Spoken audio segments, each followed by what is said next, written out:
નમસ્કાર મિત્રો, સ્વાગત છે બધા મિત્રોનો અમારી યુટ્યુબ ચેનલમાં. હું છું આપનો મિત્ર ભાવિક વઘાસિયા.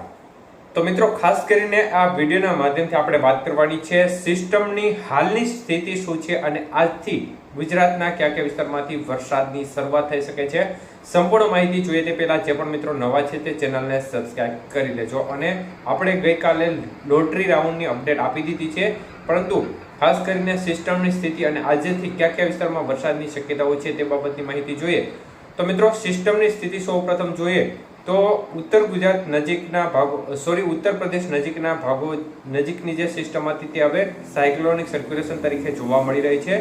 અને અન્ય તરફ ખાસ કરીને ઝારખંડ અને તેને લાગુ ઓડિશા નજીક લો પ્રેશર સિસ્ટમ બની ગઈ છે. તો આ લો પ્રેશર સિસ્ટમ ક્રમશઃ હવે ધીમી ગતિએ પશ્ચિમ ઉત્તર દિશા તરફ આગળ વધશે અને સિસ્ટમ છે તેનો યુએસસી છે તે ગુજરાત નજીક આવે તેવી શક્યતાઓ પણ અમુક મોડેલો બતાવી રહ્યા છે. જો આવું થાય તો આ સંજોગોમાં સિસ્ટમનો ટ્રપ છે તે અનેક વિસ્તારોમાં પડે તો વરસાદની ગતિવિધિ છે તેમાં સારો એવો વધારો અનેક વિસ્તારોમાં જોવા મળી શકે છે. ત્યારે મિત્રો, હાલની સ્થિતિ પ્રમાણે જોવા જઈએ તો સિસ્ટમ છે તે મધ્યપ્રદેશના ભાગો પરથી થઈ અને રાજસ્થાનના ભાગો નજીક આવે તે પ્રકારની શક્યતાઓ અત્યારે દેખાઈ રહી છે. તો આને લીધે વરસાદની ગતિવિધિ છે તેમાં વધારો થશે. આજથી વરસાદની ગતિવિધિમાં નોંધપાત્ર રીતે વધારો થશે. ચોમાસું ધરી પોતાની નોર્મલ પોઝિશન પર છે. રાજસ્થાનના બિકાનેરથી પસાર થઈ કોટા, ગુના થઈ અને ખાસ કરીને લો પ્રેશર સેન્ટરના ભાગો પરથી બંગાળની ખાડીના ભાગો સુધી ચોમાસું ધરી જઈ રહી છે.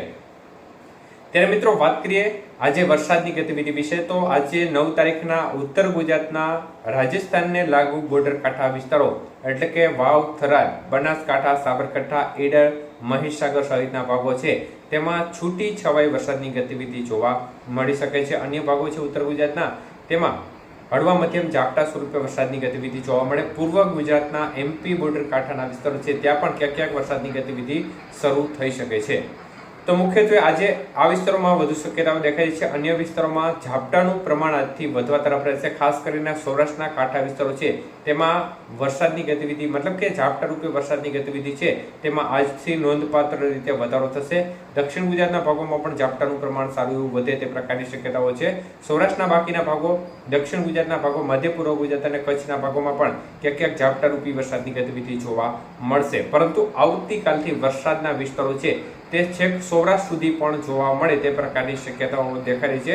એટલે આવતીકાલે આપણે જિલ્લાવાર માહિતી જાણીશું કે કયા કયા વિસ્તારમાં આવતીકાલે શક્યતાઓ છે. પરંતુ આજથી વરસાદનો લોટરી રાઉન્ડ છે તેમાં વરસાદની શરૂઆત થઈ છે, જેમાં અગાઉની જે 2 સિસ્ટમો હોય છે તે વિસ્તારોમાં જે વધુ વરસાદ પડ્યો છે તે રાઉન્ડ મુજબ જ આ વખતે પણ એ વિસ્તારમાં વધુ વરસાદની તીવ્રતા રહે તે પ્રકારની શક્યતાઓ દેખાઈ રહી છે.